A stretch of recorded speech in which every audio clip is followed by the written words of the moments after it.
الحمدللہ، اللہ تعالیٰ کا لاکھ لاکھ شکر ہے کہ مالک الملک نے اپنی یاد کی توفیق اور موقع عطا فرمایا۔ لاکھوں اور کروڑوں درود حضرت محمد مصطفیٰ صلی اللہ علیہ وآلہ وسلم پر، جن کے طفیل مالک الملک نے یہ مہربانی عطا فرمائی۔ سامعین کرام، اللہ تعالیٰ نے قرآن پاک میں ارشاد فرمایا، اعوذ باللہ من الشیطان الرجیم، بسم اللہ الرحمن الرحیم۔ آپ صلی اللہ علیہ وآلہ وسلم فرما دیں، اگر آئے تم پر اللہ تعالیٰ کا عذاب یا آ جائے تم پر قیامت، کیا وہ اللہ تعالیٰ کے سوا کسی اور کو پکارو گے؟ اگر تم سچے ہو بلکہ اسی کو پکارو گے تو وہ دور کر دے گا تکلیف پکارا جس کے لیے تم نے۔ اگر وہ چاہے گا اور بلا دو گے تم انہیں جن کو تم نے شریک بنا کر رکھا تھا، اور بے شک بھیجے ہم نے رسول امتوں کی طرف آپ صلی اللہ علیہ وآلہ وسلم سے پہلے، تو ہم نے پکڑ لیا ان کو سختی اور تکلیف سے تاکہ وہ گڑ گڑائیں۔ تو کیوں ایسا نہ ہوا کہ جب آیا ان پر ہمارا عذاب تو وہ گڑ گڑاتے، لیکن سخت ہو گئے ان کے دل، اور آراستہ خوبصورت کر دیا ان کے لیے شیطان نے جو وہ کرتے تھے۔ پھر جب بھلا دیں انہوں نے نصیحتیں جو انہیں کی گئی تھیں، تو کھول دیے ہم نے ان پر دروازے ہر چیز کے، یہاں تک کہ جب وہ خوشیاں منانے لگے اس پر جو ان کو دیا گیا، تو ہم نے ان کو پکڑ لیا اچانک، پھر وہ ناامید ہو کر رہ گئے، تو کاٹ کر رکھ دی گئی جڑ اس قوم کی جس نے ظلم کیا۔ اور سب تعریف اللہ تعالیٰ کے لیے ہے جو پروردگار ہے سارے جہانوں کا۔ پچھلی مرتبہ کے فرمان الہی میں، جس میں اللہ تعالیٰ نے نبی پاک صلی اللہ علیہ وآلہ وسلم کو فرمایا کہ جو آپ صلی اللہ علیہ وآلہ وسلم کے بے ادب ہوئے،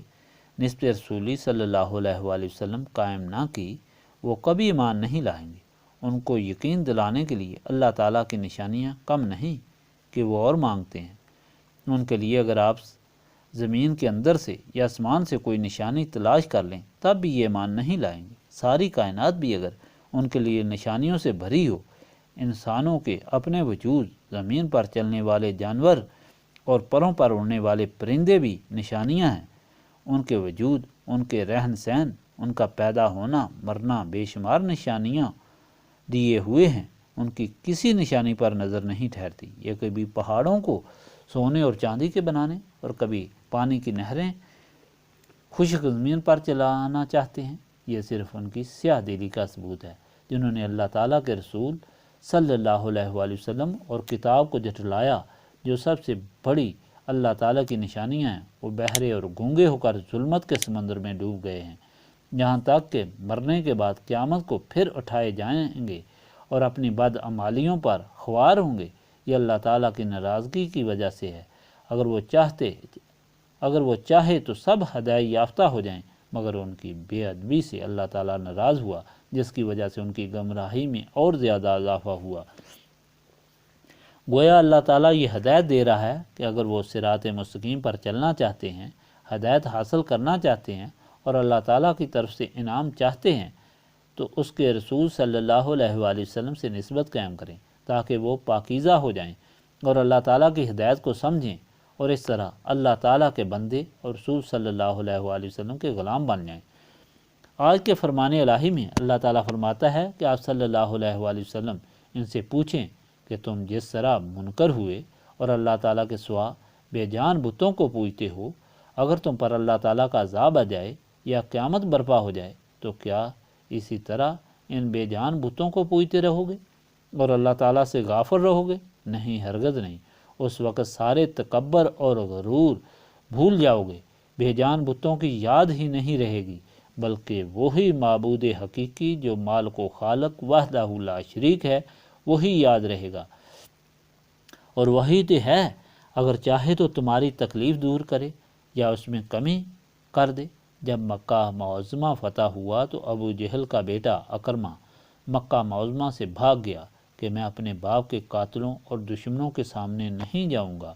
اور اپنے باطل بتوں کو نہیں چھوڑوں گا۔ جب سمندر میں داخل ہوا تو طوفان آ گیا، کشتی ٹوٹ گئی اور غرق ہونے لگا اور موت کا منظر نظر آنے لگا۔ اس وقت اسے کچھ بھی نہیں سجائی دیا، بت بھی بھول گئے اور شرک بھی بھول گیا۔ ایسے نازک وقت میں مال کے حقیقی ہی یاد آیا، فوراً توبہ کی کہ الہی میں واقعی غلط ہوں، تو اگر مجھے بچا لے تو میں تیرے محبوب صلی اللہ علیہ وآلہ وسلم کے قدموں میں حاضر ہو کر مان لے آؤں گا اور اسلام قبول کر لوں گا۔ تو سچے دل کی توبہ بخشنے والا غفور الرحیم نے قبول کر لی اور بچا دیا۔ مکہ معظمہ میں حضور پاک صلی اللہ علیہ وآلہ وسلم کے قدموں میں حاضر ہو کر توبہ کی اور صحابی بن کر مجاہد بنے اور بقیہ زندگی جہاد میں گزار دی۔ اللہ تعالیٰ نبی پاک صلی اللہ علیہ وآلہ وسلم سے فرما رہا ہے کہ آپ صلی اللہ علیہ وآلہ وسلم سے پہلے بھی جب اللہ تعالیٰ نے رسول بھیجے تو لوگوں نے جب ان کو جھٹلایا تو اللہ تعالیٰ نے ان کو عذاب میں گرفتار کر لیا تاکہ وہ ڈر جائیں اور اللہ تعالیٰ کے سامنے توبہ کریں اور عذاب سے بچ جائیں اور اللہ تعالیٰ کی نعمتوں سے مستفید ہوں۔ جنہوں نے پھر بھی توبہ نہ کی تو اللہ تعالیٰ ایسے لوگوں پر آرام اور آسائش کے دروازے کھول دیتا ہے تاکہ پھر اپنی سرکشی اور بغاوت میں بھٹکتے پھریں اور اس طرح اللہ تعالیٰ کے عذاب کے زیادہ سے زیادہ مستحق ہوں۔ پھر اچانک اللہ تعالیٰ کا عذاب آ جاتا ہے اور ان کی جڑیں کاٹ کر رکھ دی جاتی ہیں کیوں کہ وہ ظالم تھے۔ اس فرمان میں اللہ تعالیٰ ہمیں یہ ہدایت فرما رہا ہے کہ دیکھو جب تکلیف آ جائے تو پھر وہی مالک بادشاہ ہے جس کے قبضہ قدرت میں ہر چیز ہے اور جو وحدہ لا شریک ہے، اس وقت سارے تکبر غرور ہوا ہو جاتے ہیں۔ اللہ تعالیٰ کی ہدایت کا طریقہ یہ ہے کہ وہ اپنے رسول بھیجتا ہے، پھر جو اطاعت رسول اختیار کریں تو انہیں تو اپنی حفاظت میں لے لیتا ہے اور جو بغاوت کرتے ہیں انہیں پہلے تو تکلیف دی جاتی ہے کہ کسی طرح راہ راست پر آ جائیں۔ اگر وہ پھر بھی راہ راست پر نہ آئیں تو پھر ان پر عیش و عشرت کے دروازے کھول دیے جاتے ہیں کہ وہ خوب گمراہ ہو کر سخت عذاب کے حقدار بنیں۔ تو ثابت یہ ہوا کہ تکلیف اور مصیبت کو اپنے گناہوں کی وجہ سمجھنا چاہیے اور فوراً توبہ کرنی چاہیے تاکہ اللہ تعالیٰ راضی ہو، اور اگر گمراہی میں عیش و عشرت ہو تو اپنے آپ کو راہ راست پر نہیں سمجھنا چاہیے اور تکبر اور غرور میں اکڑنا نہیں چاہیے، بلکہ یہ سمجھ لینا چاہیے کہ یہ عیش و عشرت سخت عذاب کا پیش خانہ ہے۔ اب تکلیف میں انسان کس طرح سمجھ لیتا ہے کہ یہ اس کی ہدایت کے لیے ہے اور عیش و عشرت کو کس طرح انسان اپنی تباہی کا سامان سمجھ سکتا ہے، یہ اس وقت ہی ہو سکتا ہے جب اس کے دل و دماغ روشن ہو جائیں، اور یہ کیفیت نسبت رسولی صلی اللہ علیہ وآلہ وسلم سے حاصل ہوتی ہے۔ نسبت رسولی صلی اللہ علیہ وآلہ وسلم سے دل و دماغ روشن ہو جاتے ہیں اور دل فوراً ڈر جاتا ہے، انسان توبہ کرتا ہے، اور اسی لیے یہاں نسبت رسولی صلی اللہ علیہ وآلہ وسلم کی تلقین کی جاتی ہے تاکہ انسان شیطان اور نفس کے فریب میں بھٹکتا نہ پھرے بلکہ راہ راست کو پالے اور اس پر قائم رہے۔ نسبت رسولی صلی اللہ علیہ وآلہ وسلم حاصل کرنے کے لیے سینے صاف کرنا پڑتے ہیں، اور سینے صاف اللہ تعالیٰ کی یاد سے ہوتے ہیں، اور یہی اس محفل کی غرض و غایت ہے۔ استغفر اللہ العظیم الذی لا الہ الا هو الحی القیوم واتوب الیہ۔ استغفر اللہ العظیم الذی لا الہ الا هو الحی القیوم واتوب الیہ۔ استغفر اللہ العظیم الذی لا الہ الا هو الحی القیوم